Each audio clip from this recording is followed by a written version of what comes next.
Back एग्जामेट्री हम फिर से हाजिर हैं। आज हम लोग एक नए स्पेशल सेट को चालू करेंगे। आज का जो हम लोग का महत्वपूर्ण सेट होगा बिहार पुलिस और बिहार विशेष सशस्त्र पुलिस, जो मद्य निषेध है, बिहार पुलिस है, बिहार पुलिस ड्राइवर है, इन सभी एग्ज़ाम के लिए महत्वपूर्ण है। खासकर यह जो प्रैक्टिस सेट है रुक्मणी प्लेटफॉर्म पब्लिकेशंस का वॉल्यूम 1 है और यह मुख्य रूप से ड्राइवर कांस्टेबल जो है उसके लिए रामबाण है। अभी जो कक्षपाल मद्य निषेध के साथ ड्राइवर, उसमें भी स्काउट ड्राइवर और स्पेशल जो 4300 प्लस पोस्ट का है उसमें ड्राइवर के लिए एकदम महत्वपूर्ण वर्दी धारक होने के लिए एकदम रामबाण सेट है। तो बिल्कुल इस वीडियो में अंत तक बने रहना है और पहली बार है तो सब्सक्राइब लाइक शेयर ज़रूर कर दीजिएगा। प्लीज़ सब्सक्राइब जरूर करके जाइएगा जो पहली बार देख रहे हैं। पीडीएफ के लिए आप हमारे टेलीग्राम चैनल को ज्वाइन कीजिए। तमाम स्टडी रिलेटेड पीडीएफ आपको वहाँ अवेलेबल है, लिंक डिस्क्रिप्शन बॉक्स में है। और साथ में आरआरबी ग्रुप डी का अभी जो प्रैक्टिस सेट चल रहा है, आज हम लोग 6 नंबर सेट को अपलोड किए हैं, आप उसे भी चेकआउट कीजिए, प्लेलिस्ट बना हुआ है। तो चलेंगे हम लोग इसमें पूरे टोटल 100 क्वेश्चंस को देखेंगे। बिहार पुलिस स्पेशल खास कर ड्राइवर के लिए है। ऐसे इसमें सिर्फ 20 क्वेश्चंस जो होंगे ये आपको ड्राइवर रिलेटेड क्वेश्चन है और 80 क्वेश्चन है जो जीके जीएस और तमाम बिहार पुलिस, बिहार दरोगा, बीएसएससी के स्टैटिक जीके लेवल का स्टैंडर्ड है। तो इसको चलेंगे क्वेश्चंस पर बिना देर किए हुए। चलिए और सब्सक्राइब लाइक ज़रूर करके जाइएगा। आइए क्वेश्चंस को देखते हैं। देख सकते हैं रुक्मणी वॉल्यूम 1 है, विज्ञापन संख्या 2 2025 का जो भी आया है, चालक सिपाही भर्ती 2025 का टेस्ट सीरीज विथ डिस्कशन है। इसमें जहाँ ज़रूरत होगा डिस्कशन का हम उसमें डिस्कशन भी करेंगे। 21 सेट है इसमें, आप देख सकते हैं प्लेटफॉर्म पब्लिकेशन रुक्मणी का है। और इसके जो सूची देख सकते हैं बिहार पुलिस सूची का देख सकते हैं। एक आज हम लोग प्रैक्टिस सेट कितना करेंगे, फर्स्ट नंबर करेंगे ये सेट। आप इसे मार्केट से भी खरीद सकते हैं वॉल्यूम 1 को। इसमें एक प्रीवियस पेपर भी है जो अंत में हम उसको करेंगे। तो चलते हैं बिहार पुलिस वर्दी सुनहरा मौका सेट नंबर 1 प्रैक्टिस सेट। चलिए तो इसको हम जूम कर लेते हैं। क्वेश्चन नंबर 1 पर आ जाइए। क्वेश्चन नंबर 1 क्या है, जालियांवाला बाग नरसंहार हुआ था। तो जालियांवाला बाग जो नरसंहार हुआ था, पूछा जा रहा है नरसंहार कब हुआ था। तो जालियांवाला बाग जो नरसंहार हुआ था ये कब हुआ था, तो 13 अप्रैल 1919 को हुआ था। जालियांवाला जो हत्याकांड हुआ था 13 अप्रैल 1919। माइकल ओडायर उस समय जनरल थे और उन्होंने आदेश दिया था गोली चलाने का। और यह जो वहाँ पे कुछ लोग सत्यपाल और किचलू के जो गिरफ्तारी हुआ था उसके विरोध में सभी लोग वहाँ पहुँचे थे और उसी पर गोली चला दिए गए थे। लगभग 1000 लोग मारे गए थे हिसाब से, लेकिन हंटर जो समिति आए थे उसके हिसाब से 379 लोग ही मारे गए थे। तो इसको भी हमको ध्यान रखना है। और कांग्रेस की समिति के हिसाब से 1000 लोग मारे गए थे। तो इस चीज़ को ध्यान रखना है, ठीक है। और यही उधम सिंह जो बाद में जाके 40 में माइकल ओडायर को 1940 में माइकल ओडायर को उधम सिंह जो थे ना जाके इंग्लैंड में जाके गोली मार दी थी। तो इन सारे पॉइंट को हम लोग ध्यान रखेंगे। चलिए अगला क्वेश्चन करेंगे 2 नंबर। इनमें से किसे grand old man of India के नाम से जानते हैं। 2 नंबर क्वेश्चन में क्या है, grand old man of India के नाम से किसे जानते हैं। तो Dadabhai Naoroji, option C is the correct होगा। तो ऑप्शन सी करेक्ट हो जाएगा, दादा भाई नौरोजी। दादा भाई नौरोजी जन्म करते हैं वयोवृद्ध है। रस्त गुफ्तार नामक अखबार के संपादन भी इन्होंने किया था, सबको मालूम होगा। रस्त गुफ्तार नामक दादा भाई नौरोजी सबको मालूम है। अगला प्रश्न, हमारा सौर मंडल किस गैलेक्सी का एक हिस्सा है। जो हमारा सौर मंडल है किस गैलेक्सी का हिस्सा है। तो ऑप्शन आपके पास 4 ऑप्शन से देखिए, बोर्ड्स, एंड्रोमीडा, आकाशगंगा, ट्राइगुलम। तो हमारा जो सौर मंडल है किसका एक हिस्सा है, तो सबको मालूम है आकाशगंगा का। किसका, तो आकाशगंगा। और आकाशगंगा के सबसे नज़दीकी जो कौन सी है, तो सबसे नज़दीकी जो तारा है वो कौन है, तो देवयानी है। आकाशगंगा के सबसे निकट की मंदाकिनी को क्या बोलते हैं, देवयानी बोलते हैं। तो इसको भी ध्यान रखिएगा। आकाशगंगा का सबसे निकट आकाशगंगा इसे जो सबसे ज़्यादा सर्पिला होता है तारा है एक प्रकार का मंदाकिनी का। अगला प्रश्न 4 नंबर देखिए, भारत छोड़ो आंदोलन कब हुआ था। तो 1942 सबको मालूम है। भारत छोड़ो आंदोलन 8 अगस्त 1942 को हुआ था, ठीक है। घोषणा हुआ था लेकिन 9 अगस्त को यह शुरुआत हुआ था। 8 अगस्त को घोषणा और 9 अगस्त को शुरुआत हुआ, ध्यान रखिएगा, भारत छोड़ो आंदोलन, ठीक है। अब वर्धा प्रस्ताव द्वारा भारत छोड़ो आंदोलन की अनुमति दी गई थी, वो भी 14 जुलाई को। इसको भी ध्यान रखना है, 14 जुलाई को अनुमति मिला था। 8 अगस्त को घोषणा हुआ और शुरुआत हुआ था 9 अगस्त को। तो इसी में ऑपरेशन जीरो चला था, जिसके कारण जो टॉप नेता था उसको गिरफ्तार किया गया था। आगे चलेंगे। 5 नंबर क्वेश्चन, भारतीय संविधान का कौन सा अनुच्छेद है जो उपाधियों के अंत से संबंधित सुनिश्चित करता है? 5 नंबर क्वेश्चन क्या है? उपाधियों का अंत। बताइए उपाधियों का अंत कैसे होता है? 18, आर्टिकल 18 जो है उपाधियों के अंत से संबंधित हो जाएगा। उपाधियों का अंत आर्टिकल 18, ध्यान रखिएगा।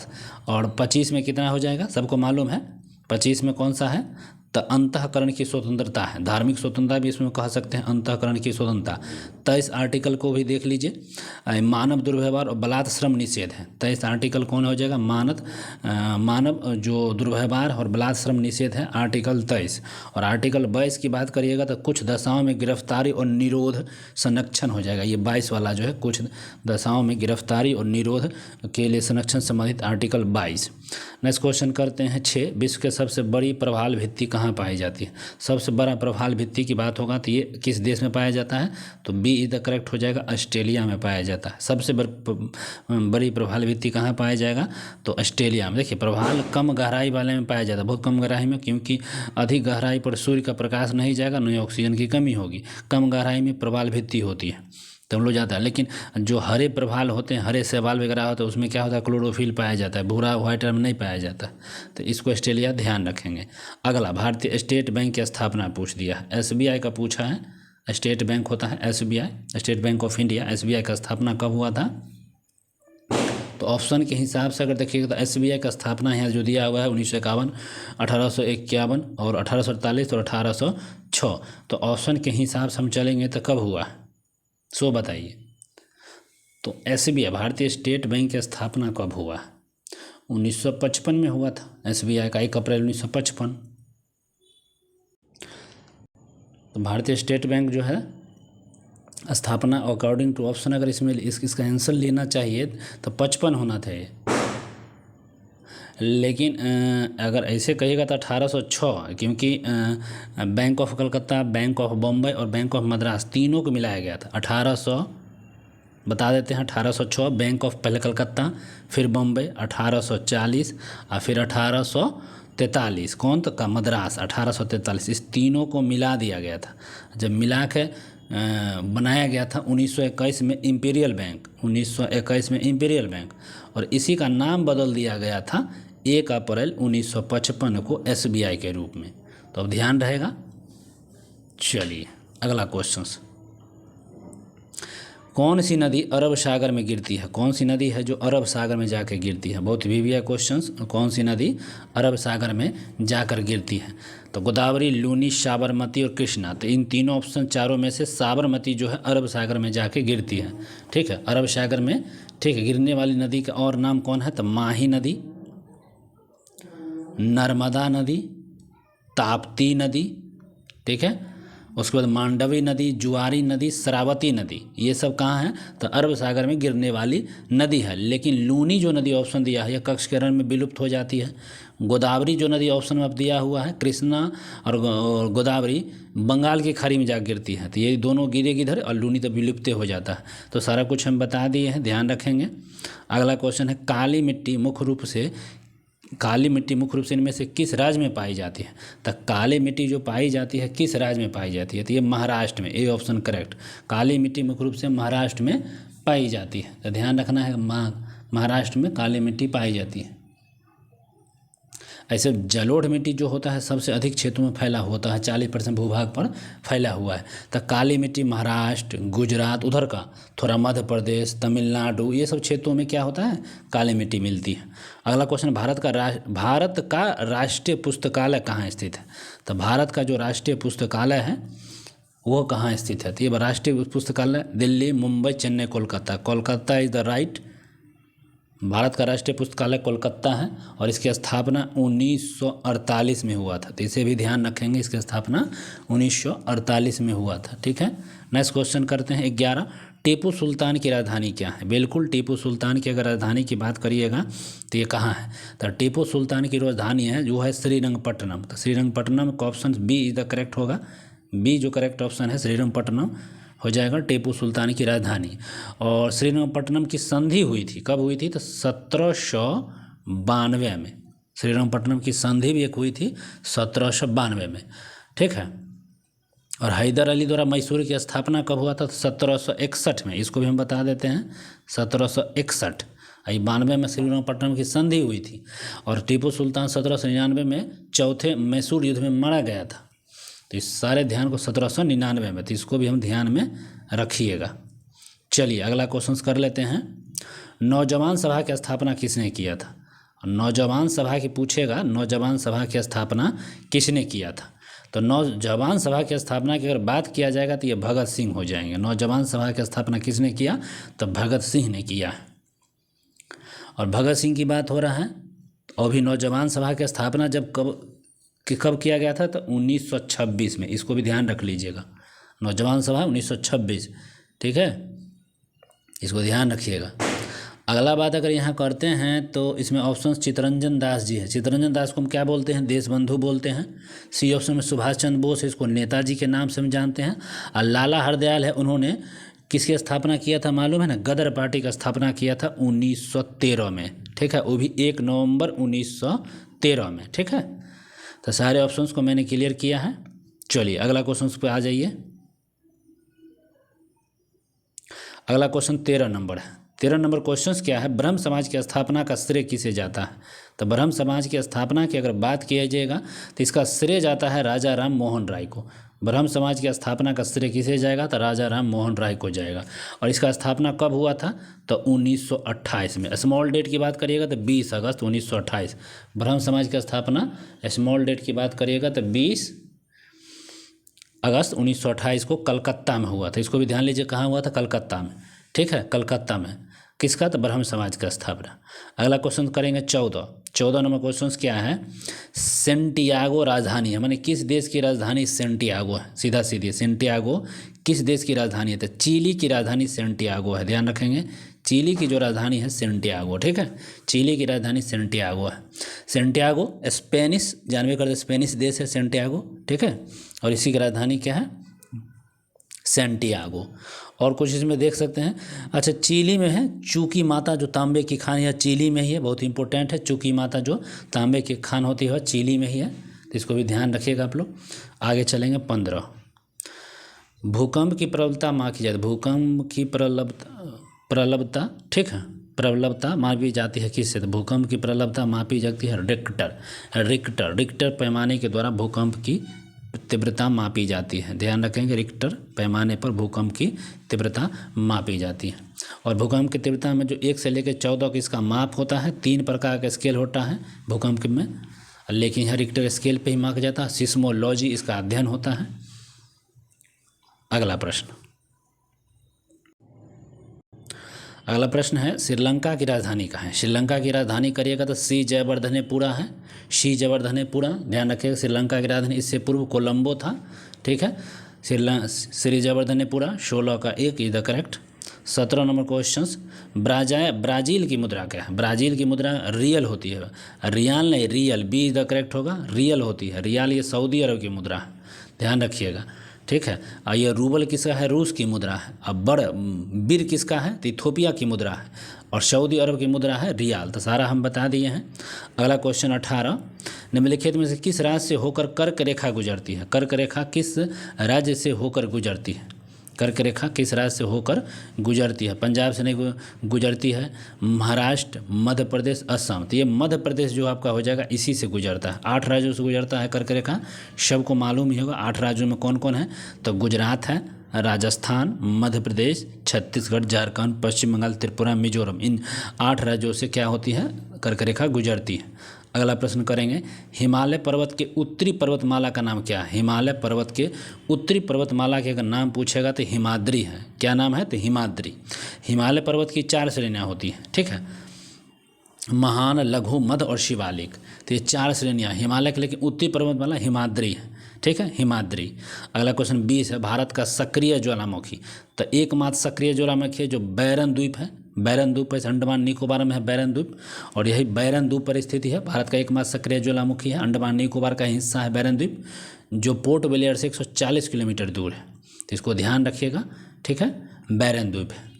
अगला क्वेश्चन 21, भारत का दक्षिणतम बिंदु क्या है? दक्षिणतम, भारत का दक्षिणतम बिंदु की जब बात होगा तो ये कौन सी हो जाएगा?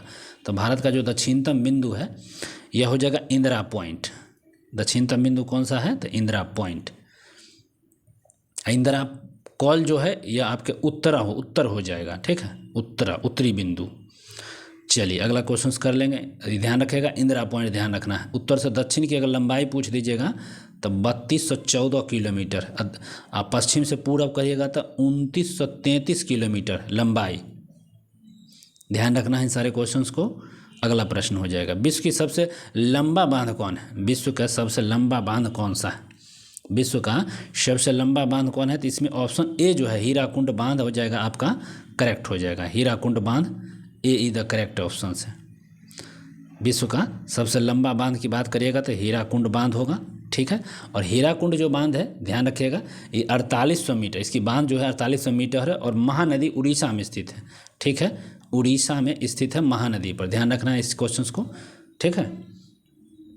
और टिहरी बांध जो है बी ऑप्शन जो है टिहरी बांध भागीरथी नदी पर है, उत्तराखंड में है, भारत का सबसे ऊंचा बांध हो जाएगा, ध्यान रखिएगा, ठीक है। अब भाखर नांगल बांध है ये पंजाब में है, सतलज नदी पर, इसको भी ध्यान रखिएगा, जो भारत का सबसे गुरुत्वीय बांध है। और नागार्जुन बांध है वो कृष्णा नदी पर है, आंध्र प्रदेश में।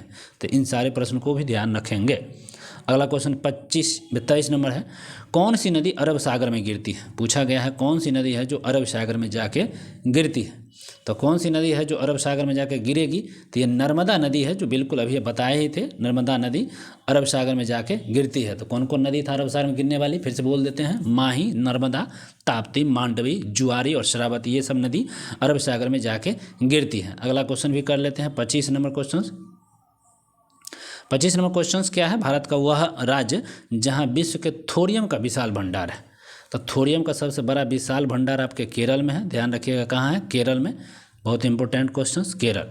नेक्स्ट क्वेश्चन 25 नंबर क्वेश्चन को देख लेते हैं। भारत में चाय उत्पादन में प्रथम स्थान कौन है? तो ठीक है, क्वेश्चन नंबर क्या है, चाय के उत्पादन में प्रथम स्थान किस राज्य का है? चाय के उत्पादन में प्रथम राज्य किस स्थान का है? तो भी देख लीजिए, चाय के उत्पादन में प्रथम राज्य आपका हो जाएगा असम का, ठीक है, किसका? तो असम का। चाय के उत्पादन में किस राज्य का है? तो असम का है। और ये चाय जो होता है उष्णकटिबंधीय और उपोष्णकटिबंधीय का एक पौधा होता है, और इसका टेम्परेचर 20 से 30 डिग्री सी चाहिए, वर्षा 150 से 300 सेंटीमीटर है।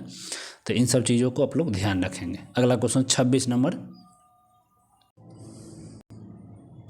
26 नंबर क्वेश्चन क्या है, निम्नलिखित में से कौन सा भारतीय स्टेडियम हॉकी मैचों के लिए एक प्रमुख स्थल के रूप में प्रसिद्ध है?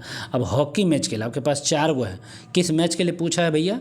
तो हॉकी मैच के लिए, भारतीय स्टेडियम हॉकी मैच के लिए प्रसिद्ध स्थल पूछा है। Chinnaswamy, Kalinga stadium, M.A. Chidambaram stadium और वानखेड़े स्टेडियम। तो हॉकी के लिए जो है ना ये खेल है कलिंगा स्टेडियम जो है हॉकी के लिए सुप्रसिद्ध है, ध्यान रखिएगा 26 का बी है। और ये कलिंगा स्टेडियम एक प्रमुख हॉकी के लिए, और ये उड़ीसा में है। कहाँ है? उड़ीसा में। और इसका आधारशिला 1978 में रखा गया था, 1978 में। तो इन सारे फैक्ट को भी हमको ध्यान रखना है, ठीक है। अगला क्वेश्चन कर लेते हैं। देखिए M.A. जो चिदम्बरम है यह स्टेडियम है, यह आपके तमिलनाडु में है, वहाँ M.A. स्टेडियम तमिलनाडु में है। चिन्नास्वामी जो स्टेडियम है यह चेन्नई में है, और वानखेड़े है स्टेडियम क्रिकेट के लिए मुंबई में है। तो इसको हमको ध्यान रखना है। अगला क्वेश्चन कर लेंगे 27 नंबर। बास्केटबॉल में 2 टीमें होती हैं, 2 टीमें होती हैं, जिनमें प्रत्येक टीम में कितने खिलाड़ी होते हैं? तो बास्केटबॉल में 2 टीमें होती हैं, प्रत्येक टीम में पूछा है कितने खिलाड़ी होते हैं? तो 5 होते हैं। बास्केटबॉल में कितने होते हैं? बास्केटबॉल में तो बास्केटबॉल की 2 टीमें होते हैं, और एक प्रत्येक पक्ष में 5 होते हैं, ठीक है। प्रत्येक टीम में 5 खिलाड़ी होती है, ठीक है, वही पूछा गया है, 5 होता है। वॉलीबॉल में 7 होता है, ये वॉलीबॉल के लिए 7 ऑप्शन है। 9 किस में होगा भैया? तो खो खो में 9 होता है, 11 क्रिकेट में होता है। तो इन सारे ऑप्शन को भी क्लियर कर लिया गया। अगला क्वेश्चन 28, कौन सा खेल पाकिस्तान का राष्ट्रीय खेल है? पाकिस्तान का राष्ट्रीय खेल कौन सा है भैया? तो पाकिस्तान का भी खेल राष्ट्रीय खेल है, ये फील्ड हॉकी है। कौन सा हो जाएगा? तो फील्ड हॉकी, ध्यान रखिएगा, फील्ड हॉकी पाकिस्तान का राष्ट्रीय खेल है। क्रिकेट जो है इंग्लैंड ऑस्ट्रेलिया का राष्ट्रीय खेल है, भारत का भी राष्ट्रीय खेल हमारा हॉकी है। और जो स्पेन का राष्ट्रीय खेल है सांडों की लड़ाई है। आइस हॉकी किसका राष्ट्रीय खेल है? तो कनाडा का। रग्बी फुटबॉल स्कॉटलैंड का राष्ट्रीय खेल है और वॉलीबॉल श्रीलंका का राष्ट्रीय खेल है। तो इन सारे राष्ट्रीय खेलों को हम लोग ध्यान में रखे हैं। अगला प्रश्न है 29 नंबर क्या है? भारतीय संविधान के किस अनुसूची में समवर्ती सूची दी गई है? तो समवर्ती सूची किस सूची में दी गई है? तो ये 7वीं अनुसूची है, यह समवर्ती सूची इसी में दी गई है। 7वीं अनुसूची समवर्ती सूची में दी गई है। नेक्स्ट क्वेश्चन करेंगे 30 नंबर। 10वीं पंचवर्षीय योजना, 10वीं पंचवर्षीय योजना की अवधि बताया गया है भैया। 10वीं पंचवर्षीय योजना की अवधि की अगर बात करिएगा तो 10वीं पंचवर्षीय योजना हो जाएगा 2002 से लेकर 2007 के बीच। 10वीं पंचवर्षीय योजना की बात अगर होती है तो 2002 से 2007 के बीच। 9वीं पंचवर्षीय योजना 1997 से 2002 के बीच होता है, ठीक है। और सिर्फ 12 पंचवर्षीय योजना रहा है, जो 1217 ये वाली जो है अंतिम परियोजना है। अगले क्वेश्चन पर हम लोग बढ़ रहे हैं 31 नंबर। बिहार का कौन सा पर्व मुख्य रूप से सूर्यदेव और उनकी पत्नी उषा का समर्पित है? तो बिहार में एक पर्व मनाया जाता है जो सूर्यदेव और उनकी पत्नी उषा से संबंधित है, तो वह पर्व है छठ पूजा। बिल्कुल अगले महीने हो रहा है, नवंबर में छठ पूजा है, इसी महीने में है।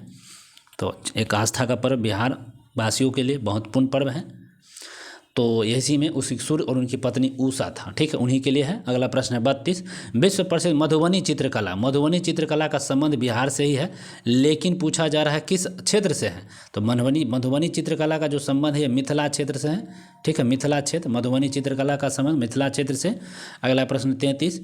विदेशिया लोक नृत्य का संबंध किससे है? बिल्कुल विदेशिया लोक नृत्य पूछ दिया गया है। विदेशिया लोक नृत्य का संबंध पूछा जाएगा तो ये भिखारी ठाकुर से है, ठीक है। किससे है? तो भिखारी ठाकुर। लोकप्रिय के प्रवर्तक पूछा गया है, तो विदेशिया लोक नाट्य के प्रवर्तक कौन है? तो अपने भिखारी ठाकुर जी हैं। 33 का ए। अगला क्वेश्चन कर लेंगे 34। बिहार का कौन सा व्यंजन विश्व भर में प्रसिद्ध है? तो बिहार का कौन सा जो व्यंजन है विश्व भर में प्रसिद्ध है? तो यह व्यंजन का नाम है भैया लिट्टी चोखा। लिट्टी चोखा व्यंजन विश्व भर में प्रसिद्ध है। अगला प्रश्न 35। एशिया का सबसे बड़ा पशु मेला सोनपुर मेला किस नदी के तट पर है? एशिया का सबसे बड़ा जो सोनपुर मेला है यह किस नदी के तट की बात करेगा? तो ये गंडक नदी पर है। कहाँ है भैया? तो गंडक नदी पर सोनपुर मेला। हाजीपुर वैशाली सोनपुर गंडक नदी पे अवस्थित होएगा। अगला क्वेश्चन है 36। श्रवणीय रेंज से नीचे आवृत्ति के साथ ध्वनि तरंग को क्या कहते हैं? जो श्रवणीय रेंज होता है सुनने वाले, उसके नीचे की जो ध्वनि तरंग उसको हम क्या कहेंगे भैया? तो उसको कहेंगे सर इंफ्रासोनिक। इंफ्रासोनिक तरंग उसे कहते हैं, ठीक है। उनको कौन से तरंग कहेंगे? तो इंफ्रासोनिक। 36 का डी। नेक्स्ट क्वेश्चन 37 भी देख लेते हैं। 5 से 8% एसिटिक एसिड को हम क्या कहते हैं? 5 से 8% जो एसिटिक एसिड है उसे हम आप क्या कहिएगा? तो उसको हम कहेंगे सर एस्टर। उसको क्या कहेंगे भैया? तो उसको हम एस्टर कहते हैं। अगला क्वेश्चन हो जाएगा एस्टर कहेंगे, नहीं सॉरी सिरका ना कहेंगे, सॉरी फॉर डिस्टर्बेंस। इसको हम सर सिरका कहेंगे, ठीक है। क्या कहेंगे? सिरका। ये हो जाएगा डी। नेक्स्ट क्वेश्चन है। एक कंप्यूटर प्रोग्राम जो सोर्स कोड को ऑब्जेक्ट कोड में बदल देता है, अब सोर्स कोड को ऑब्जेक्ट कोड में बदल देता है, एक प्रोग्रामर है, उसको हम क्या कहेंगे सर? तो कंपाइलर। कंपाइलर क्या करता है? भाषा को चेंज करता है, ठीक है, ध्यान रखेंगे। तो सोर्स कोड को ऑब्जेक्ट कोड में बदलने वाला कंपाइलर कहलाता है। नेक्स्ट क्वेश्चन की बात कर लेते हैं। कौन जो है इनमें से कौन जो है एनेलिडा वर्ग से संबंधित नहीं है? एनेलिडा वर्ग से संबंधित नहीं है भैया। तो कौन नहीं है? तो देखिए केचुआ है, नोरिस है, और साथ में इधर इसका ऑप्शन भी हम देख लेते हैं। इसमें जोंक आ रहा था भैया, तो ये भी है, केचुआ भी है, जोंक भी है, नोरिस भी है। तो इसमें कौन नहीं है? तो एस्केरिस नहीं है भैया। कौन नहीं है? तो एस्केरिस नहीं है। तो एनेलिडा वर्ग में एस्केरिस नहीं आता है, जेंको आएगा, नेरिस आएगा और जोंक आएगा। चलिए 40 नंबर भी देख लीजिए। रेगिस्तान पौधे की बाह्य त्वचा पर मोम जैसे पदार्थ की परत पाई जाती है। रेगिस्तान जैसे पौधे जो भी होते हैं उसमें त्वचाओं पर मोम जैसे पदार्थ को पाया जाना माना गया है। तो क्यों भैया पाया जाता है इस पर? तो इसका कारण होता है क्यूटीन। किसका कारण इसका होता है? क्यूटीन के वजह से उस पर मोम जैसे पदार्थ रेगिस्तान के पौधों पर पाई जाती है, ठीक है। Next question 41। बल और विस्थापन के गुणनफल क्या कहलाते हैं? बिल्कुल भी भैया क्वेश्चन बल और विस्थापन के गुणन। बल को हम बोलते हैं न्यूटन और विस्थापन को हम क्या बोलेंगे? डिस्टेंस या दूरी कर सकते हैं, ठीक है। बल गुणे विस्थापन की बात करिएगा तो इसमें कौन सा होगा भैया? 41 नंबर। बल गुणे विस्थापन एफ कॉस थीटा। एफ बराबर होता है एफ कॉस थीटा। तो डिस्टेंस हो गया, एफ हो गया बल, फोर्स होता है, तो इसका हो जाएगा ऊर्जा ना, कार्य हो जाएगा, सॉरी कार्य बराबर बल गुणे विस्थापन।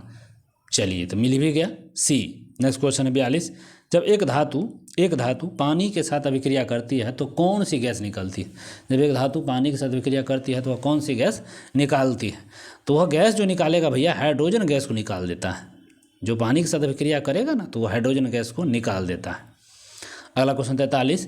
एक वस्तु को एक अवतल दर्पण के सामने उसके फोकस बिंदु और वक्रता केंद्र के बीच एक बिंदु पर रखा जाता है तो निर्मित होने वाली छवि क्या होगी? तो जो निर्मित होती है वहाँ पे छवि, उस छवि को हम क्या कहिएगा? फिर से क्वेश्चन को सुनिएगा। क्वेश्चन, एक वस्तु है और वह अवतल दर्पण के सामने उनके फोकस बिंदु और वक्रता केंद्र के बीच वस्तु को रख दिया जाता है तो पूछा गया है उसके बीच जो छवि बनती है वह छवि कौन सी बनेगी? तो इसका करेक्ट जो आंसर हो जाएगा हम लोगों के लिए, इसका आंसर डी होगा। वास्तविक बनेगा और साथ में उल्टा भी बनेगा। क्या ध्यान रखना है? वास्तविक भी है और उल्टा भी बनता है। डी इज द करेक्ट हो जाएगा। अवतल दर्पण है, फोकस बिंदु वक्रता केंद्र के बीच वस्तु कप रखे हैं और निर्मित प्रतिबिंब छवि पूछ दिया है तो वास्तविक और उल्टा बनेगा। नेक्स्ट क्वेश्चन, निम्नलिखित में से कौन सा प्रकाश संश्लेषण के लिए आवश्यक नहीं? देखिए प्रकाश संश्लेषण में पूछा है आवश्यक नहीं है तो प्रकाश संश्लेषण के लिए आवश्यक कौन नहीं होगा भैया? क्लोरोफिल होगा, सूर्य प्रकाश होगा, कार्बन डाइऑक्साइड होगा, लेकिन ऑक्सीजन जो है ना ये बिल्कुल नहीं होगा। ऑक्सीजन क्या होगा? बिल्कुल नहीं होगा यहाँ पे। Next question 45। कंठमाला ग्वाइटर किसकी कमी से होती है? जो ग्वाइटर घेंघा रोग होता है वह किसकी कमी से होगा भैया? तो आयोडीन की कमी से होगा। किसकी कमी से? तो आयोडीन की कमी से घेंघा रोग होगा। नेक्स्ट क्वेश्चन 46 है। असीम कुमार घोष किस राज्य के राज्यपाल नियुक्त हुए हैं? अब लीजिए, असीम कुमार घोष है किस राज्य के राज्यपाल नियुक्त हुए हैं? कौन राज्य के राज्यपाल नियुक्त हैं भैया? तो ये हरियाणा के हुए हैं। कहाँ के हुए हैं? हरियाणा के। नेक्स्ट क्वेश्चन 18 जुलाई 2025 को बिहार सरकार ने कब से राज्य के उपभोक्ताओं के 125 यूनिट तक मुफ्त बिजली की घोषणा कर दिया है? तो बिल्कुल सबको मालूम है 21 जुलाई, 1 अगस्त, 1 सितंबर या 21 सितंबर के बीच। तो ये जो घोषणा हुआ है भैया 1 अगस्त से, आप 1 अगस्त 2025 से 125 यूनिट बिजली बिल बिहार सरकार आपको मुफ्त देने जा रही है। नेक्स्ट क्वेश्चन करेंगे। अगला प्रश्न है, भारत सरकार ने वार्षिक स्वच्छता सर्वेक्षण 2024-25 के 9वें संस्करण में भारत का कौन सा शहर शीर्ष पे? स्वच्छता शहर में पूछा गया। 24-25 के लिए 9वां संस्करण आपको जारी किया गया। तो इसमें सबसे टॉप जो सर्वेक्षण में आता है वो कौन आता है भैया? तो इंदौर आता है। इंदौर ध्यान रखेंगे, कौन आएगा? इंदौर जी आएंगे। नेक्स्ट क्वेश्चन है 49। Wimbledon women's single 2025। अब देखिए विंबलडन खेला गया है, तीसरे लास्ट में होता है यूएस, अभी विंबलडन तीसरे में होता है। इसका किताब पूछा है कौन जीता है? विंबलडन का। तो इसका ईगा स्विएटेक जीत गया है। कौन जीता है भैया? ईगा स्विएटेक जीत गया है विंबलडन वुमेन्स का, महिला का। नेक्स्ट क्वेश्चन है, फीफा क्लब विश्व कप 2025 का खिताब किसने जीता है? फीफा क्लब विश्व कप 2025 का अगर खिताब की बात होगा तो ये चेल्सी इंग्लैंड के जीते गए हैं। चेल्सी के द्वारा जीत लिया गया है इंग्लैंड के। नेक्स्ट क्वेश्चन है 51। भारत में बैटरी पासपोर्ट प्रणाली की शुरुआत किसके नेतृत्व में की जा रही है? तो बैटरी पासपोर्ट जो है नीति आयोग बैटरी पासपोर्ट प्रणाली की शुरुआत किसके नेतृत्व में किया गया है? तो नीति आयोग के हिसाब से की गई है। नेक्स्ट क्वेश्चन है, आरपीएफ की पहली महिला महानिर्देशक कौन है? तो आरपीएफ की पहली महिला महानिर्देशक की बात कहिएगा, बहुत इंपॉर्टेंट है, सोनाली मिश्रा है। कौन है भैया? सोनाली मिश्रा जो है आरपीएफ की पहली महिला, ठीक है, निर्देशक बनी है। एक सेकेंड। अगला क्वेश्चन, भारतीय सेना के प्रचंड शक्ति अभ्यास उत्तर प्रदेश राज्य के किस शहर में? जो देखिए प्रचंड शक्ति हुआ है, प्रचंड शक्ति अभ्यास उत्तर प्रदेश के किस राज्य में हुआ है भैया? तो प्रचंड शक्ति की जब बात होगा तो सर ये मेरठ में हुआ है। कहाँ हुआ है? मेरठ में। प्रचंड शक्ति उत्तर प्रदेश के मेरठ में हुआ है। नेक्स्ट क्वेश्चन है, जस्टिस संजीव सचदेवा को किस राज्य का मुख्य न्यायाधीश? देखिए संजीव सचदेवा किस राज्य के मुख्य न्यायाधीश नियुक्त हुए हैं? तो ये हुए हैं मध्य प्रदेश के, एमपी के हुए हैं। मोहन यादव वहाँ के सीएम हैं और संजीव सचदेवा वहाँ के मुख्य न्यायाधीश नियुक्त हुए हैं। 14 जुलाई 2025 को भारतीय विदेश मंत्री एस जयशंकर किस देश की 2 दिवसीय आधिकारिक दौरे पर है? तो 2 दिवस के आधिकारिक दौरे पर गए हैं, जुलाई में गए हैं। और वह कहाँ गए हैं भैया? बहुत घूमते हैं, तो ये चीन गए हैं। कहाँ गए हैं? चीन गए हैं। और एक और क्वेश्चन है, भारत का पहला एक्वाटेक पार्क कहाँ खोला गया? एक्वाटेक पार्क, ये तो आपको असम में खोला गया। भारत का पहला एक्वाटेक पार्क किस राज्य में स्थापित हुआ है? तो असम में हुआ है। नेक्स्ट क्वेश्चन हो जाएगा, भारत के 87वें ग्रैंड मास्टर कौन बने हैं? भारत के 87वें ग्रैंड मास्टर की अगर बात करिएगा तो ये कौन बन चुके हैं? जल्दी बता दीजिए। हरिकृष्णन ए राजा, ठीक, हरिकृष्णन ए राजा जो है 87वें ग्रैंड मास्टर बन गए हैं। नेक्स्ट क्वेश्चन होगा, संयुक्त राष्ट्र जनसंख्या पुरस्कार 2025 किसे सम्मानित किया गया? तो संयुक्त राष्ट्र जनसंख्या पुरस्कार से अगर सम्मानित किया गया है तो ये किया गया है वर्षा देशपांडे। संयुक्त राष्ट्र जनसंख्या पुरस्कार 2025 किसे मिला है? तो वर्षा देशपांडे को, वर्षा देशपांडे को। नेक्स्ट क्वेश्चन है, क्रूज भारत मिशन का नेतृत्व करने वाला पहला राज्य कौन है? अब क्रूज भारत मिशन का नेतृत्व कर रहा है, बहुत ही इंपॉर्टेंट क्वेश्चन होगा। क्रूज भारत का इंपॉर्टेंट कौन करेगा भैया? तो गुजरात कर लेगा। क्रूज भारत मिशन का इंपॉर्टेंट राज्य हो जाता है गुजरात। ठीक है, अगला क्वेश्चन कर लेंगे। हाल ही में किस राज्य में युवाओं को सशक्त और सक्षम बनाने के लिए पहली बार युवा आयोग का गठन किया गया है? पहली बार युवा आयोग का गठन कौन राज्य सरकार का किया है? तो बिहार राज्य सरकार ने पहली बार युवा आयोग का गठन किया गया। कौन किया है? तो बिहार राज्य सरकार ने। और भारत में बिना गियर वाली मोटरसाइकिल 500 सीसी तक चलाने के लाइसेंस प्राप्त करने के लिए न्यूनतम आयु कितनी है? तो जो 500 सीसी है, 500 सीसी है, फिर सुनिए, भारत में बिना गियर वाले जो मोटरसाइकिल है उसको 500 सीसी चलाने के लिए लाइसेंस प्राप्त करने की न्यूनतम आयु की अगर बात करिएगा तो हो जाएगा सर आपको 16 वर्ष। इसमें कम दिया गया है, 16 वर्ष वाले जो है ना 500 सीसी बिना गियर वाले को आप चला सकते हैं। ठीक है, चलिए आगे क्वेश्चन करेंगे। अगला क्वेश्चन यहाँ पे है, यदि आपका ड्राइविंग लाइसेंस खो जाता है, अब सुनिएगा, यदि आपका ड्राइविंग लाइसेंस खो जाता है तो आपको सबसे पहले क्या करना चाहिए, क्या कदम उठा? अगर ड्राइविंग लाइसेंस आपको खो गया, ठीक है, और तब आपको क्या करना चाहिए? तो इसके लिए देखिए, एक नया लाइसेंस बनवाने के लिए आवेदन करना चाहिए, बिल्कुल गलत। पुलिस स्टेशन में प्राथमिकता दर्ज करनी चाहिए और फिर डुप्लीकेट लाइसेंस के लिए आवेदन करना चाहिए। हाँ, ये तो फिलहाल सही लग रहा है, आगे को भी देखते हैं। बिना लाइसेंस के गाड़ी चलाना जारी रखना चाहिए, बिल्कुल गलत। और 1 साल इंतजार करने के बाद आवेदन करना चाहिए, ये भी गलत है। तो बिल्कुल बी इज़ द करेक्ट हमारा होगा। अगर लाइसेंस नहीं है तो आप पुलिस स्टेशन प्राथमिकता FIR दर्ज कीजिए और फिर डुप्लीकेट लाइसेंस के लिए आवेदन कर लीजिए, बिल्कुल सही है। अगला क्वेश्चन भी देख लीजिए, पुराना सेकेंड हैंड वाहन खरीदने के बाद खरीदार को कितने दिनों के भीतर अपने नाम पर स्वामित्व हस्तांतरण ओनरशिप ट्रांसफ़र के लिए RTO में आवेदन करना चाहिए? अगर आप कोई नया गाड़ी खरीद रहा है तो कितना दिन, आप मान लीजिए पुराना एगो सेकेंड हैंड खरीद रहे हैं, ठीक, खरीदिए, नया नहीं, सेकेंड हैंड खरीद रहे हैं, तो कितना दिन में अपना ओनरशिप जो ट्रांसफ़र होता है बुक, उसके लिए आपको RTO में आपको आवेदन करना है। बता दीजिए भैया, तो आपको 14 दिन में ही, सिर्फ 14 दिन में ही इसके लिए आवेदन आपको करना है सेकेंड हैंड बाइक के लिए, ओनरशिप के लिए। ठीक है, सिर्फ 14 दिन, ध्यान रखिएगा। और फॉर्म 29 भरना है। ठीक है, देखिए, स्वामित्व हस्तांतरण के लिए क्रेता जो बेचता है उसके लिए फॉर्म 29, ठीक है, इसके लिए फॉर्म 29 भरना है, और जो खरीदता है उसके लिए फॉर्म 30 भरना पड़ेगा। तो इसको भी आप ध्यान रखिएगा। अगला क्वेश्चन 64 है, एक नई निजी कार या मोटरसाइकिल के पंजीकरण प्रमाण पत्र RC की वैधता शुरू में कितनी होनी चाहिए? जो RC होती है, पंजीकरण प्रमाण पत्र जो होता है, इसकी जो वैधता होती है पूछा गया, तो यह सिर्फ 15 वर्ष का होता है। कितने वर्ष का भैया होगा? तो 15 वर्ष का। RC की वैधता कितनी होती है? 15 वर्ष का होता है। भारत में किसी नए गैर वाणिज्यिक निजी वाहन का पहला जो पंजीकरण होता है, मैंने फर्स्ट टाइम जो होगा नई निजी पंजीकरण कार का या मोटरसाइकिल का, वो सिर्फ RC जो आपका दिखाया जाता है वो सिर्फ 15 वर्षों के लिए बनता है। ठीक है, ध्यान रखिएगा इस चीज़ों का। चलिए, और 15 साल की जो अब अवधि समाप्त होने के बाद वाहन के पंजीकरण को हर 5 साल में आपको इसको रिन्यू कराना पड़ता है, तो इसे भी आप ध्यान रखिएगा। नेक्स्ट क्वेश्चन है, वैध तृतीय पक्ष थर्ड पार्टी बीमा पॉलिसी के बिना वाहन चलाने पर मोटर वाहन अधिनियम के तहत क्या दंड हो सकता है? कह रहा है वैध तृतीय पक्ष माने थर्ड पार्टी के बिना पॉलिसी के बिना वाहन चलाने पर मोटर वाहन अधिनियम के तहत आपको दंड क्या हो सकता है, सो पूछा गया। तो ये दंड आपको होगा सर जुर्माना और साथ में 3 महीने तक कारावास या दोनों, बिल्कुल ये ही सही है। ठीक है, आपको ये तो जुर्माना लगेगा जो लगे, और 3 महीने तक या दोनों भी हो सकता है, यही है। अगला 66, किस स्थिति में ड्राइविंग लाइसेंस के लिए मेडिकल सर्टिफिकेट फॉर्म 1A जमा करना चाहिए? देखिए, मेडिकल सर्टिफिकेट का फॉर्म जो है 1A को कह रहा है जमा करना चाहिए। किस स्थिति में, कौन सी स्थिति होगा तो उसमें आपको मेडिकल सर्टिफिकेट का फॉर्म 1A को जमा करना है।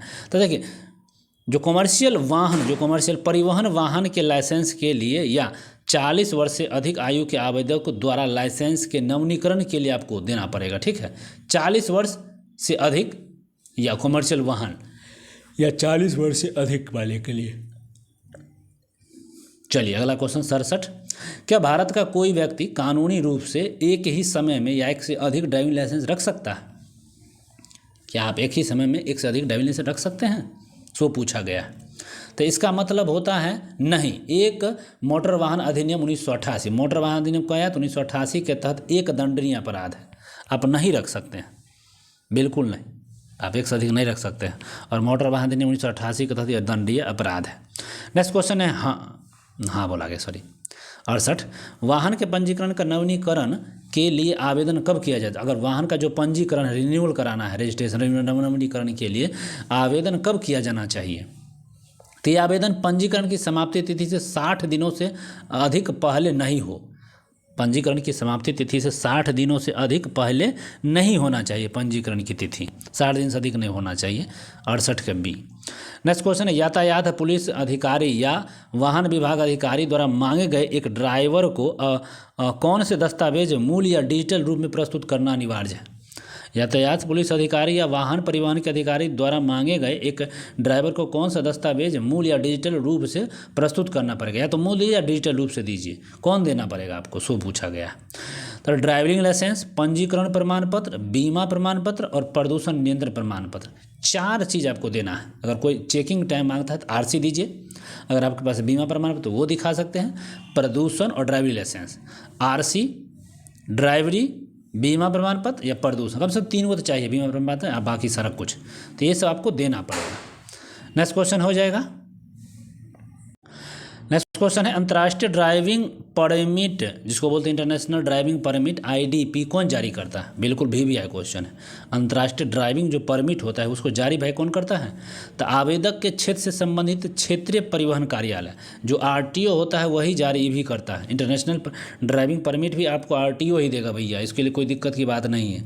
और अंतर्राष्ट्रीय सड़क यातायात सम्मेलन के हस्ताक्षर देशों को मान्य होते हैं। ये जो भी अंतर्राष्ट्रीय लेवल पर जो देश होते हैं उस पर हस्ताक्षर किए होते हैं अंतर्राष्ट्रीय सड़क यातायात सम्मेलन में, और वह मान्य होता है इसीलिए। तो अगला क्वेश्चन कर लेते हैं इसके साथ, 71 नंबर भी, मोटर वाहन अधिनियम किस धारा के तहत? ऐसे तो 1988 में भी हम बोले थे अधिनियम आया था 1988 में ना, हाँ 1988 में मोटर वाहन अधिनियम 1988 में आया था, जिसमें LMV और हैविक्स कुछ ऐसा है, बाद में पढ़ेंगे। मोटर वाहन अधिनियम में किस धारा के तहत शराब पीकर गाड़ी चलाना अपराध है? अब शराब पीकर, अब धारा है भैया, आप गाड़ी चलाइएगा, लेकिन कौन धारा के तहत? शराब पीकर गाड़ी चलाना बहुत मना है।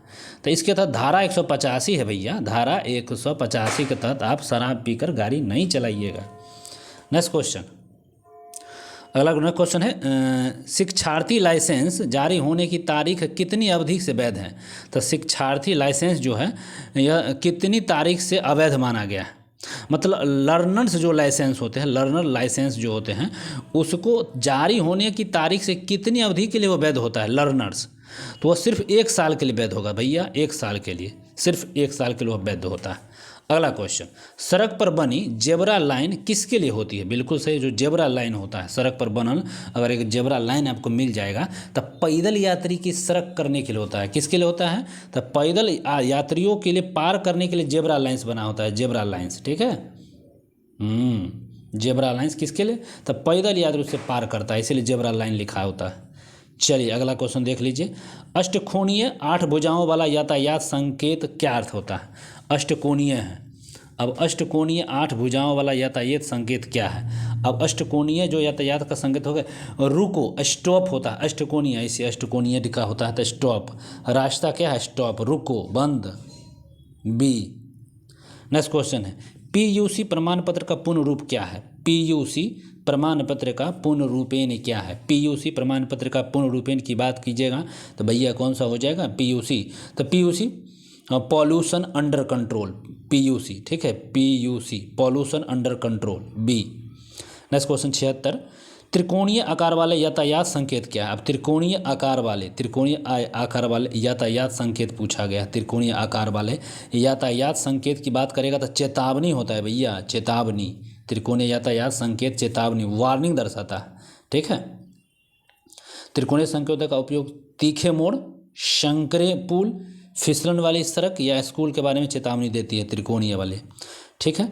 और किस आपातकालीन वाहन को रास्ता देना अनिवार्य है? तो किस आपातकालीन वाहन को? एम्बुलेंस, अग्निशामक वाहन को जो है ना, और पुलिस वाहन और सरकारी वाहन, ठीक है, से सब पूछा गया है, या इनमें से सभी? तो हमको लग रहा है इनमें से सभी हो जाएगा भैया, इनमें से सभी जो है, इन सभी को आपको रास्ता देना अनिवार्य माना गया है। तो किस आपातकालीन रास्ता को? तो एम्बुलेंस, अग्निशामक, सरकारी वाहन और पुलिस, इन सभी को आपको देना ही पड़ेगा। नेक्स्ट क्वेश्चन है, बिना बीमा के वाहन चलाना मोटर वाहन अधिनियम की किस धारा का उल्लंघन है? अभी हम 4 चीज़ देते हैं, आरसी दीजिएगा, ड्राइविंग लाइसेंस दीजिएगा, बीमा प्रमाण पत्र दीजिएगा और साथ में पॉल्यूशन सर्टिफिकेट, 4 चीज़ देना है। लेकिन अगर अब बिना बीमा के ही मैंने इंश्योरेंस आपका नहीं है कि वाहन चला रहे हैं, तो एक धारा होता है, किस धारा के तहत आप गलती कर रहे हैं? तो धारा 196 के तहत आपको गलती और सजा भी हो सकता है। तो धारा 196, ठीक है। बिना बीमा का आप कोरी चला रहे हैं, खीर खा रहे हैं। चलिए अगला भी देख लीजिए, लास्ट 8 है। नीले रंग की पृष्ठभूमि वाले गोलाकार सड़क संकेत क्या दिखाते हैं? नीले रंग की पृष्ठभूमि वाले गोलाकार सड़क संकेत को क्या बताते हैं? बता दीजिए। तो नीले रंग की पृष्ठभूमि वाले गोलाकार सड़क संकेत जो होते हैं अनिवार्य संकेत होते हैं। कौन सा संकेत? तो अनिवार्य संकेत होते हैं। C is the correct. Next question है, वाहन चलाते समय मोबाइल फ़ोन का उपयोग करना किस अधिनियम के तहत प्रतिबंधित है? तो बिल्कुल लापरवाही से ड्राइविंग, उपयुक्त सभी, खतरनाक, सब हो जाएगा, बेचारा मारा जाएगा। तो ये हो जाएगा सभी। वाहन चलाते समय सभी खतरनाक ड्राइविंग है, ध्यान भटका कर ड्राइविंग और लापरवाही से ड्राइविंग, ये सब गलत काम है। अगला क्वेश्चन 81 है, इंजन ऑयल को नियमित रूप से क्यों बदलना चाहिए? इंजन ऑयल को नियमित रूप से बदलने का मुख्य कारण कौन है? तो इंजन के जल पुर्जों को चिकनाई देने और घिसाव से बचने के लिए उसको इंजन का ऑयल बदलते रहना चाहिए। बिल्कुल सही है, इंजन के जल पुर्जों को चिकनाई और घिसाव से बचने के लिए, बिल्कुल ठीक है। नेक्स्ट क्वेश्चन, वाहन के लेड एसिड बैटरी में इलेक्ट्रोलाइट का स्तर कम होने पर क्या मिलाना सबसे उपयुक्त है? वाहनों में लेड एसिड बैटरी में इलेक्ट्रोलाइट का स्तर कम होने पर उसमें हम क्या मिलाना उपयुक्त माना गया है? तो डिजिटल वार, आसूत जल को वहाँ पर हम मिला सकते हैं। क्या मिला सकते हैं? तो आसूत जल को, ठीक है। लेड एसिड जो होता है उसमें आसूत जल को आप मिला सकते हैं। नेक्स्ट क्वेश्चन, बिहार पुलिस का एकदम धमाकेदार चल रहा है। चलिए 83 नंबर, यदि ब्रेक पेडल दबाने पर स्पंजी या नरम महसूस होता है तो इसका सबसे संभावित कारण क्या है? अगर ब्रेक पेडल को दबा रहे हैं तो स्पंजी महसूस हो रहा है या नरम महसूस हो रहा है, तो इसका मुख्य कारण क्या हो सकता है? ब्रेक डिस्क में हवा आ गई है। क्या होगा भैया? तो ब्रेक डिस्क में हवा आ गई है। आपको नरम नजर आएगा, तो ब्रेक डिस्क में क्या आ गई है? हवा आ गई है। ध्यान रखिएगा।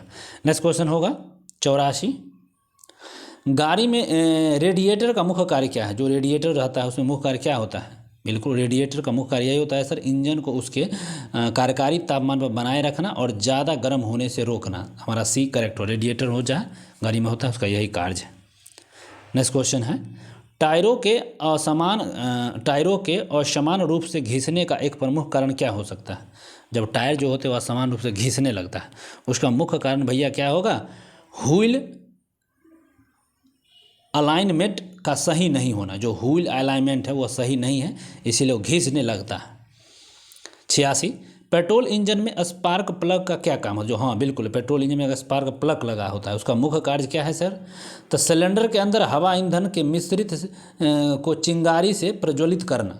जो सिलेंडर में अंदर होता है तो ईंधन और हवा को मिश्रण करता है और चिंगारी से उसको प्रज्वलित करता है, इसीलिए उसमें स्पार्क प्लग लगा होता है। अगला है 87, वाहन में क्लच का मुख्य उद्देश्य है। जो क्लच लेते हैं, बिल्कुल गाड़ी में क्लच लेकर गियर तोड़ते हैं, ठीक है। तो वाहन में क्लच का क्या कार्य है? ईंधन की शक्ति को गियर बॉक्स से जोड़ना और तोड़ना। इंजन की जो शक्ति है गियर बॉक्स से तोड़ना और जोड़ना, शक्ति को बढ़ाना घटाना होता है। नेक्स्ट क्वेश्चन है, यदि वाहन का अल्टरनेट काम करना बंद कर दे तो क्या परिणाम होगा? ठीक है, अल्टरनेटर बंद कर देगा काम करना, तो उसका परिणाम क्या होगा भैया? तो बैटरी चार्ज नहीं होगी और धीरे धीरे डिस्चार्ज हो जाएगा। बिल्कुल सही, अल्टरनेटर काम नहीं करेगा तो बैटरी चार्ज नहीं होगा और धीरे धीरे डिस्चार्ज हो जाएगा। नेक्स्ट क्वेश्चन है, वाहन के साइलेंसर, वाहन के साइलेंसर जिसको कहते हैं एग्जॉस्ट, वाहन के एग्जॉस्ट साइलेंसर से निकलने वाले काले धुएं का क्या है? अब साइलेंसर से काला धुआं निकल रहा है, इसका मतलब क्या होता है भैया? तो इंजन में ईंधन की खपत अधिक हो रही है। अगर काला धुआं निकल रहा है तो ईंधन ज़्यादा जल रहा है, सीधा सीधी। व्हील बेसेलिंग, ठीक है सर, व्हील बैलेंसिंग क्यों करवाई जाती है? व्हील बैलेंसिंग जो करवाई जाती है भैया, वह क्यों करवाई जाती है? तो तेज गति पर रिटायरिंग व्हील और गाड़ी में होने वाले कंपन को रोकने के लिए किया जाता है। ठीक है, तेज गति से स्टायरिंग व्हील्स और गाड़ी में होने वाले कंपन को रोकने के लिए की जाती है। नेक्स्ट क्वेश्चन 91, इंजन ऑयल का प्राथमिक कार्य क्या है? इंजन ऑयल का जो प्राथमिक कार्य पूछा जाएगा तो उसका क्या होगा? तो इंजन के चलते पुर्जों को चिकनाई देना और रिसाव को कम करना, इंजन ऑयल का यही कार्य है। अब आते हैं नेक्स्ट क्वेश्चन पे। वाहन के रेडिएटर में शीतलक जो कोल्डेंट का उपयोग क्यों किया जाता है? शीतलक जो होता है रेडिएटर में शीतलक के रूप से हम प्रयोग करते हैं वाहनों में, क्यों करते हैं? तो इंजन को अत्यधिक गर्म करने, ओवर हीटिंग से और जमने और दोनों से बचाने के लिए, ओवर हीटिंगों से और जमने से भी बचाने, दोनों के लिए उसमें हम शीतलक का प्रयोग करते हैं। नेक्स्ट क्वेश्चन 93, यदि कार के एग्जॉस्ट में साइलेंसर होता है, कार के एग्जॉस्ट से नीला धुआं निकल रहा है, काला निकलेगा तो भैया ईंधन ज़्यादा खा रहा है, पी रहा है गप गप। अब नीला धुआं निकल रहा है तो इसकी बात क्या संकेत होगा? नीला धुआं निकलने का संकेत होता है इंजन ऑयल कम्बसन चैम्बर जल रहा है। तो इंजन ऑयल के कंडेंसर होता है, वो जल रहा है, उसमें नीला धुआं निकलेगा। ठीक है, अगला है वाहनों के अल्टरनेटर का मुख्य कार्य क्या है? वाहनों के अल्टरनेटर का मुख्य कार्य अगर पूछिएगा तो बैटरी को चार्ज करना और विद्युत उपकरणों को बिजली देना। अब बैटरी को भी चार्ज करता है अल्टरनेटर और फिर विद्युत उपकरणों में बिजली भी देता है। ठीक है, व्हील अलाइनमेंट क्या है? व्हील अलाइनमेंट क्यों आवश्यक है? यह सुनिश्चित करने के लिए कि पहिया सीधे और सही से कार्य कर रहे हैं। यह सुनिश्चित करने के लिए पहिया सीधे और सही कोण पर चले जिसमें टायर घिसाव कम हो। ठीक है, व्हील अलाइनमेंट इसीलिए आवश्यक है। नेक्स्ट क्वेश्चन है, मैनुअल ट्रांसमिशन वाली गाड़ी में क्लच की क्या भूमिका होती है? जो मैनुअल ट्रांसमिशन वाली जो गाड़ी होती है उसमें क्लच की क्या भूमिका होती है? इंजन की शक्ति को गियर बॉक्स से जोड़ना और अलग करना, वही क्लच का मतलब होता है, शक्ति को जोड़ रहे हैं फिर तोड़ रहे हैं। ठीक है, नेक्स्ट क्वेश्चन हो जाएगा, ब्रेक फ्लूइड का स्तर कम होने का सबसे आम लक्षण क्या है? अब जब ब्रेक फ्लूइड है, माने ब्रेक में जो हवा है उसका स्तर कम गया, इसका आम लक्षण क्या है? तब ब्रेक पेडल का नरम और बहुत नीचे तक जाना। ब्रेक पेडल जो होता है वो आपका नरम हो जाएगा और नीचे तक चला जाएगा, यही बात है। टायरों में नाइट्रोजन गैस भरवाने का एक मुख्य लाभ क्या है? अगर टायर में नाइट्रोजन गैस आप भरवाते हैं तो क्या मुख्य कार्य? यह समान हवा की तुलना में लंबे समय तक सही दबाव बनाए रखती है, यही कार्य है, समान तुलना में लंबे समय तक दबाव बनाए रखता है। नेक्स्ट क्वेश्चन है, वाहन के सस्पेंसर सिस्टम में शॉक एब्जॉर्बर्स का क्या कार्य है? शॉक एब्जॉर्बर्स का कार्य पूछा है, वाहनों में क्या कार्य होता है? टायरों को घुमाता है शॉक एब्जॉर्बर्स। और अब अंतिम और लास्ट क्वेश्चन इस वीडियो का क्वेश्चन है, स्पार्क प्लग का कार्य किस प्रकार के इंजन में होता है? तो पेट्रोल इंजन, बिल्कुल, वहाँ पेट्रोल इंजन चिंगारी देता है इंजन को जलाने के लिए। ठीक है, वहाँ पर काम करता है माचिस का स्पार्क प्लग। चलिए, तो बस अंतिम था। वीडियो अगर अच्छा लगा तो लाइक शेयर सब्सक्राइब करें, एक कमेंट जरूर करें, एक दिल भेज कर। मिलेंगे अगले वीडियो पर। Bye bye, take care.